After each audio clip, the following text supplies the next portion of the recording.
왜 우리가 신앙생활하면서 내가 바라는 때와 하나님이 우리에게 주시는 때를 구별하지 못해서 많은 신앙의 낙오자가 생기는 것일까? 그래서 하나님의 때를 어떻게 분별할 것인가? 자, 오늘은 이 이야기를 풀어가기 위해서 예수님께서 너무나 사랑하는 삼남매 가정의 이야기를 소개합니다. 예루살렘 북동쪽으로 한 2km에서 3km 정도에 가면 베단이라고 하는 작은 마을이 있는데, 그 마을에 부모를 일찍 여의고 자기들끼리 의지하며 살아가는 삼남매가 있었어요. 나사로, 마르다, 마리아. 어떤 연유로 예수님과 굉장히 가까워졌어요. 예수님 굉장히 이 삼남매를 사랑하셨고, 또 이 삼남매는 유독 예수님을 잘 따랐어요. 그래서 성경에 보면 이 삼남매의 에피소드가 의외로 많이 나옵니다. 예를 들면 마르다가 향유 옥합을 깨서 예수님 발에 붓고 자기 머리털로 예수님 발을 닦아드린 이야기, 이 삼남매 가정 이야기죠. 또 예수님을 접대하는 이 문제로 마르다 마리아가 서로 의견이 달라서 다투는 그런 모습도 바로 이 삼남매 가정의 이야기예요. 그러니까 유독 예수님의 공생의 기간에 예수님과 관계된 추억을 많이 주었던 가정, 삼남매, 그렇게 생각하시면 돼요. 그런데 오늘 사건은 어떤 거냐면, 이렇게 예수님과 아주 각별한 관계를 갖고 있었던 삼남매가 어느 날 오빠 나사로가 시름시름 앓다가 병이 들어서 죽기 일보 직전까지 갑니다. 아마도 의학적으로 가망성이 없다라고 말할 수 있는 상황까지 갔던 것 같아요. 그러니까 너무 다급한 여동생들이 부모 없이 오빠가 때로는 가장 역할을 하면서 살았는데, 이 오빠가 세상을 떠날 것 같으니까 너무 낙심을 하고 절망하는 이 자매가 급하니까 예수님 도움을 받고 싶은 거예요. 근데 때마침 예수님은 지금 유대 땅에 계시지 않고 유대 땅을 벗어나서 저 베레아라고 하는 지역에 가서 제자들과 복음을 전하고 계셨어요. 그들이 살고 있는 곳에서 베레아는 장정이 걸어서 꼬박 하루를 가야만 되는 거리입니다. 그렇지만 너무 다급하니까 마르다 마리아는 예수님께 도움을 청하기 위해서 다른 사람들에게 빨리 좀 예수님 오셔서 오빠 좀 살려달라고, 급하다고 도움의 손길을 펼치기 위해 사람들을 보내죠. 그래서 베레아에서 예수님께서 이 자매가 보낸 사람들로부터 소식을 듣는 거예요. 자, 그런데 평상시에 그렇게 가까웠고 애정을 가지고 많이 왕래했던 삼남매의 가정의 소식을 들은 예수님의 반응이 조금 이상해요. 좀 세상 말로 시큰둥하다고 할까, 예수님이? 이 나사로가 죽게 되었다는 다급한 소식을 들었음에도 불구하고 예수님이 뭐라고 얘기를 하느냐? 나사로는 죽을 병에 걸린 게 아니다. 괜찮다. 이렇게 말씀하세요.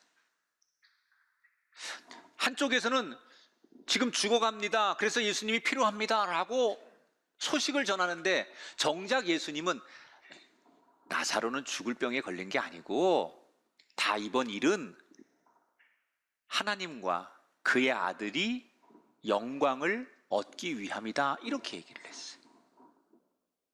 그래서 사람들은 예수님 말만 믿고, 나사로가 별일 없이 다시 건강을 되찾겠구나, 이렇게 믿었습니다.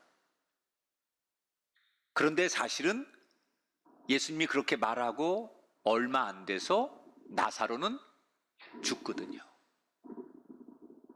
그리고 예수님은 그냥 베레아에서 원래 계획대로 이틀을 더 복음을 전하고 머물다가 이틀이 지나서, 자, 우리 나사로에게 가자라고 제자들에게 유대 땅으로 들어가겠다고 말씀을 하세요. 이때 제자들의 표정이 어두워집니다. 왜 어두워지냐면 사실은 베레아에 오기 전에 유대 땅에서 예수님이 유대인들과 너무 갈등으로 인해서 그 성난 유대인들이 예수님께 돌을 던지기도 하고, 그리고 어찌 보면 좀 폭력을 동원해서 예수님의 일행이 굉장히 위험에 빠졌었거든요.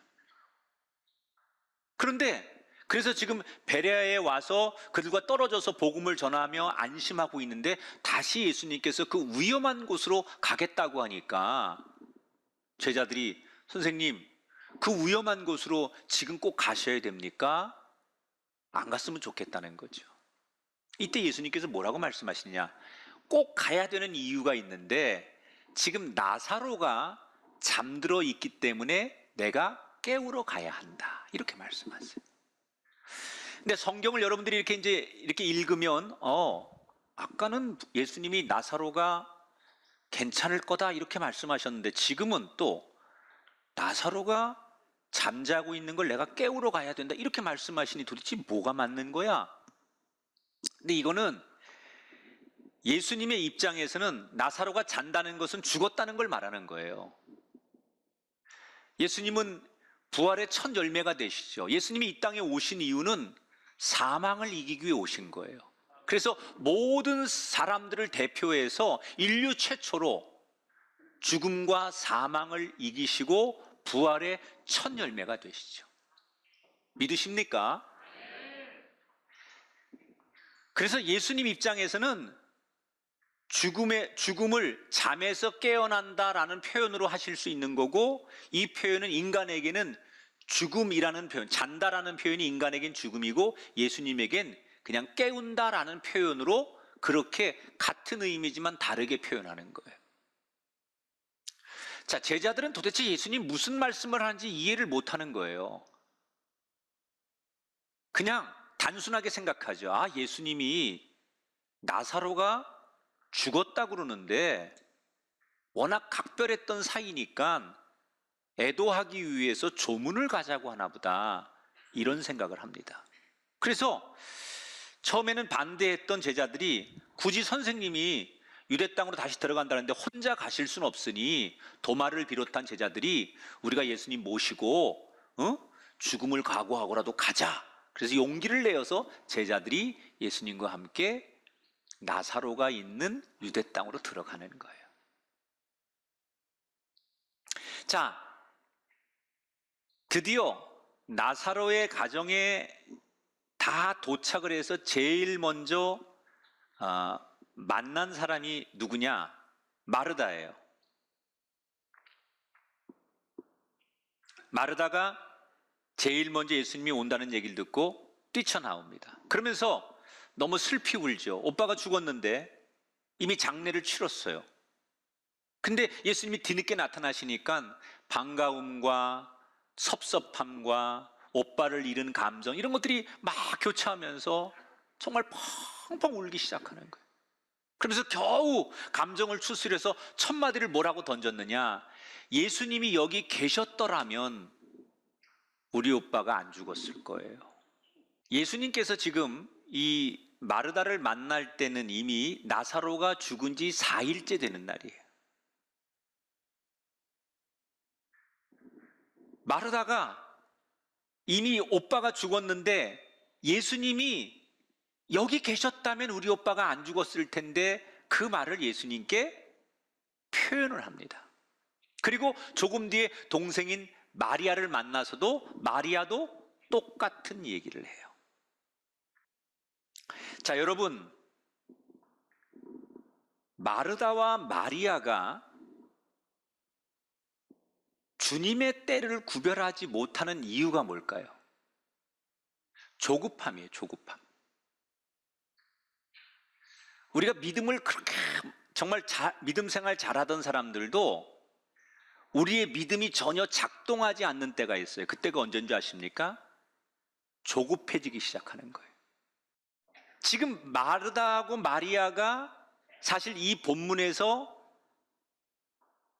예수님이 어떤 때를, 귀한 때를 정해놓고 그 귀한 때를 통해서 하나님의 영광을 받으시는 그것을 계속 놓치고 있는 포인트는 조급함이라는 거예요. 그래서 하나님의 때를 분별하지 못하는 거예요. 분명히 하나님은 이 나사로의 가정에 무언가 하나님이 역사할 때를 딱 지금 계획하고 계신데 그 때를 마르다 마리아는 놓치고 있죠. 왜?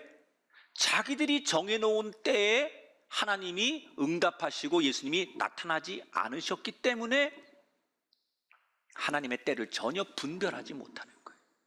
그럼 이런 우를 범하지 않으려면 뭐가 필요하냐? 예수님께서 이미 힌트를 주셨어요. 이 나사로의 죽음에 대해서 맨 앞에서 뭐라고 얘기를 했느냐? 나사로가 병들어 죽게 되었다라는 소식을 듣고서 나사로의 병은 죽을 병이 아니다. 그 다음 뭐라고 말해요? 그것은 하나님의 영광을 드러내기 위함이다 그랬어요.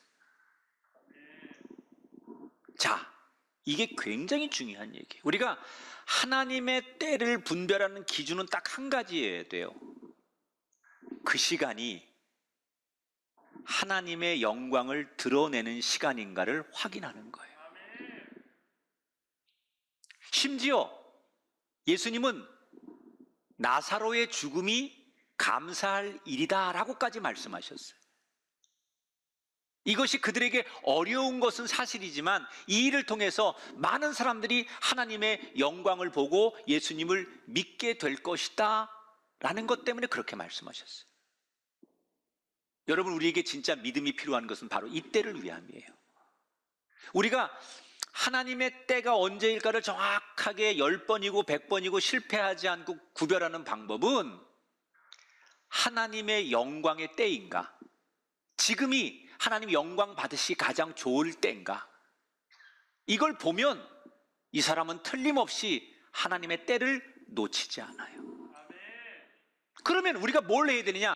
가장 하나님이 영광 받으시기 좋은 시간이 언제고 그때가 언제냐를 우리가 분별하려면 기다려야 돼요. 사실 예수님께서 나사로가 죽은 지 4일째 되는 날 나사로의 무덤으로 가시잖아요. 저는 이게 조금은 어떤 우리에게 주는 영적인 의미가 있다고 생각해요. 굳이 4일이라고 하는 날짜를 카운트할 필요는 없지만 때때로 하나님은 우리들에게 이 4일의 의미, 여러분의 가정 속에, 여러분의 인생 속에, 저의 삶에 하나님은 우리를 축복하기 위해서 이 4일이라고 하는 시간에 대한 메시지를 강하게 주시는 거예요. 여러분, 4일은 뭐예요? 이 지금 나사로에게, 마르다 마리아에게 4일은 인간의 가능성이 완전히 제로로 떨어지는 시간이에요. 우리나라는 장례 문화가 사람이 죽으면 조문을 받죠.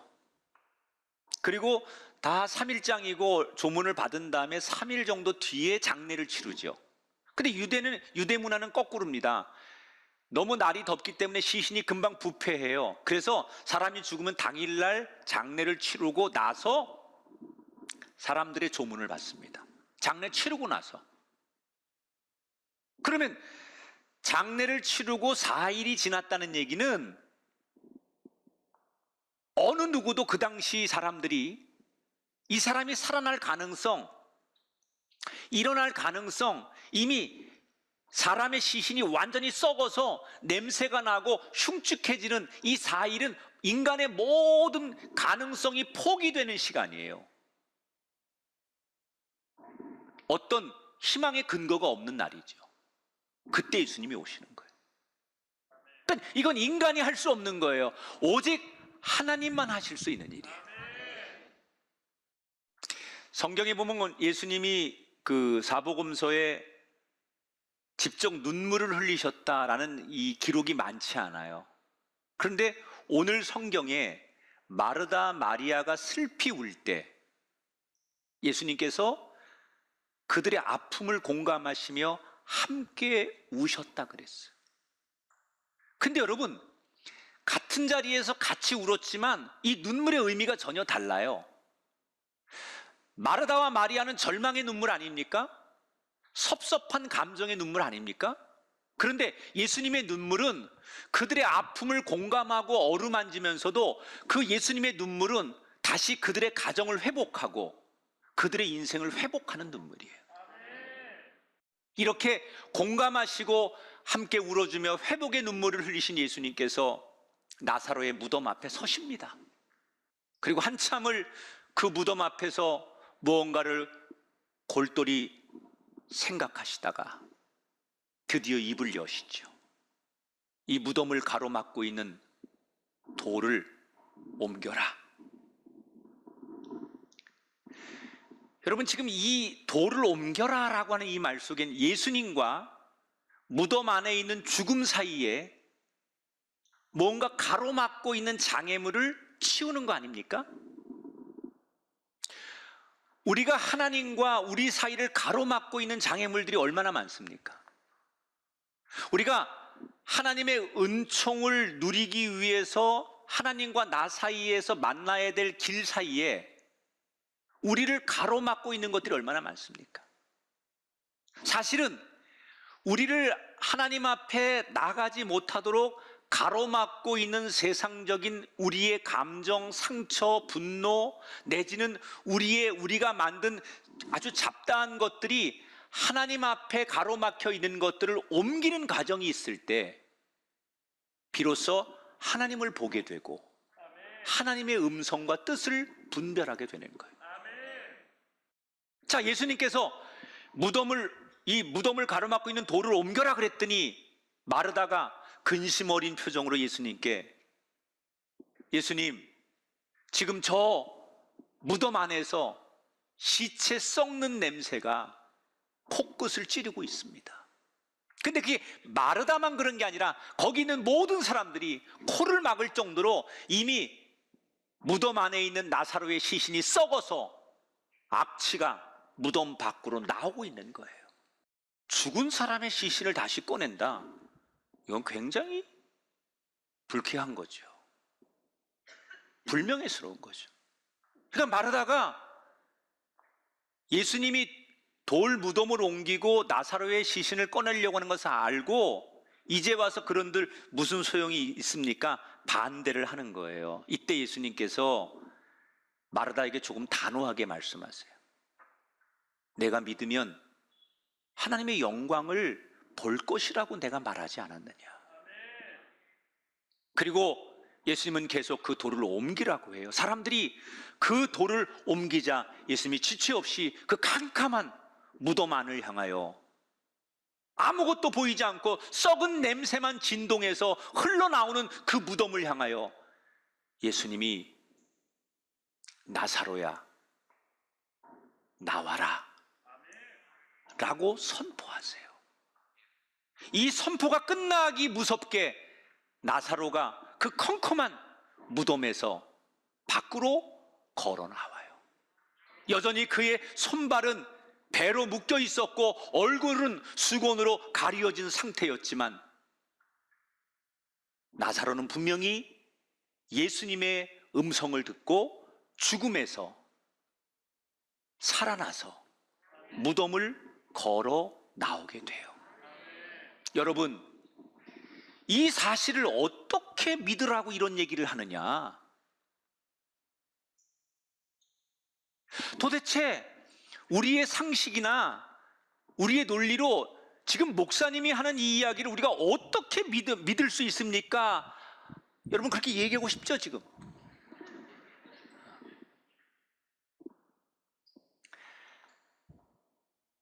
창조주 하나님, 창세기 보면 이 세상을 창조하기 전에 세상의 모습을 세 단어로 표현하셨어요. 혼돈과 공허와 흑암뿐인 곳. 아무것도 없었죠. 질서도 자연도 햇빛도 아무것도 없는, 그래서 혼돈과 공허와 흑암뿐인 이 세상을 향하여 창조주께서 한 말씀 하세요. 빛이 있으라 하니 빛이 있고, 하늘이 있으라 하니 하늘이 생기고, 땅이 있으라 하니 땅이 생기고. 할렐루야. 이건 창조주만이 할 수 있는 얘기예요. 사람이 할 수 있는 소리가 아니죠. 지금 나사로의 무덤 앞에서 이 말씀을 던지신 분은 누굽니까? 창조주 그분이십니다. 세상을 창조한 하나님 예수 그리스도께서 세상을 창조할 때와 똑같은 능력으로 죽음에서 자고 있는 나사로를 깨우시는 거예요. 자, 이제 마지막으로 오늘 이 이야기 속에서 우리는 데드라인이 지났다고 생각할 때 어떤 모습을 보여야 되는지를 생각해 볼게요. 오늘 본문에 이 단어를 주목해 보세요. 이미 썩은 냄새가 납니다 라는 이 말. 예수님 이미 끝났습니다. 데드라인이 지났습니다. 이 말이죠. 지금 마르다와 마리아는 지나간 과거의 시점에 잡혀 있어요. 자신들이 끝났다고 생각한 바로 그 시점에 묶여 있습니다. 그래서 돌이킬 수 없는 상황을 자꾸만 되새김질하는 거예요. 과거에 묶여 있는 사람의 공통점이 뭔지 아십니까? 맨날 그때 예수님이 계셨더라면, 그때 예수님이 오셨더라면, 그러면 우리 오빠가 죽지 않았을 텐데. 이게 전형적인 과거에 묶여 있는 사람들의 공통점이에요. 아까도 말씀드렸지만 예수님께서 베레아에서 소식을 듣고 곧바로 출발했어도 계산상 나사로는 죽어 있어요. 어차피 예수님이 급하게 오셔도 살아있는 나사로를 시간상 만날 수 없습니다. 그런데 지금 여전히 마르다와 마리아는 자신이 정해놓은 그때를 거기에 묶어놓고 자기를 그때 오셨더라면, 사실은 왔어도 안 되거든요.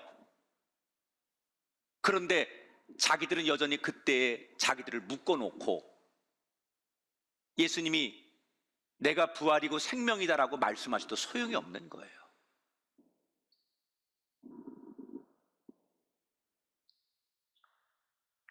이런 사람들은 끊임없이 자기가 정해놓은 데드라인이 지나면 더 이상 하나님이 개입하셔도 아무 일도 일어나지 않는다.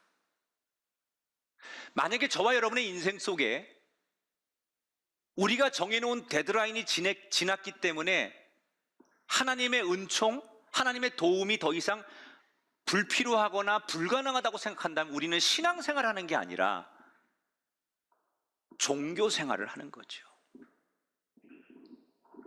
성경은 어떤 책입니까? 지나간 과거를 뒤엎고 역전의 때를 만들어서 전혀 다른 미래를 제시하는 게 성경의 이야기예요. 절망의 과거의 자리에서 전혀 다른 희망의 미래를 만드는 이야기가 성경의 이야기예요. 오늘 여러분 인생을 가로막고 있는 거대한 과거의 돌무덤이 옆으로 굴러 떨어져서 여러분 미래가 지금부터 역전되기를 주님의 이름으로 축원합니다. 그들은 이미 오빠가 죽었으니까 무덤 열고 오빠의 시신을 꺼내내는 것 의미 없다고 말하는 거예요. 그런데 하나님이 정한 때 나사로야 나오라 라고 말씀하신 그때 말씀대로 무덤에서 살아나는 나사로를 보고 하나님은 하나님의 때에 영광을 받으셨고 사람들은 하나님의 아들 예수님을 믿게 되었어요. 이것이 바로 우리가 분별해야 하는 하나님의 때인 줄 믿습니다. 절대로 우리가 절망스러운 과거에 머물러 있어서는 하나님의 때를 분별할 수 없어요. 여러분이 과거에 무슨 일이 있었든 어떻게 살았든 여러분의 과거에 어떤 상처가 있든 거기에 머물러 있으면 하나님이 나를 향한 우리의 인생을 향한 계획을 분별할 수가 없어요. 그 과거는 버리세요. 하나님의 때에 내 인생은 미래에 찬란한 꽃으로 피어날 것이다. 이런 희망의 노래와 희망의 고백을 주님께 드리시길 주의 이름으로 축원합니다. 저는 최근에도 폐허 더미에 아름다운 한 송이의 꽃이 피는 사진을 본 적이 있어요. 어떤 인생은 엉망진창이 되어서 폐허가 된 인생도 있어요. 그런 가정도 있어요. 그런 시대가 되기도 했어요. 그러나 폐허 같은 그 인생에 여전히 아름다운 한 송이의 꽃이 피는 사진을 보면 그것이 하나님의 역사라고 생각이 됩니다.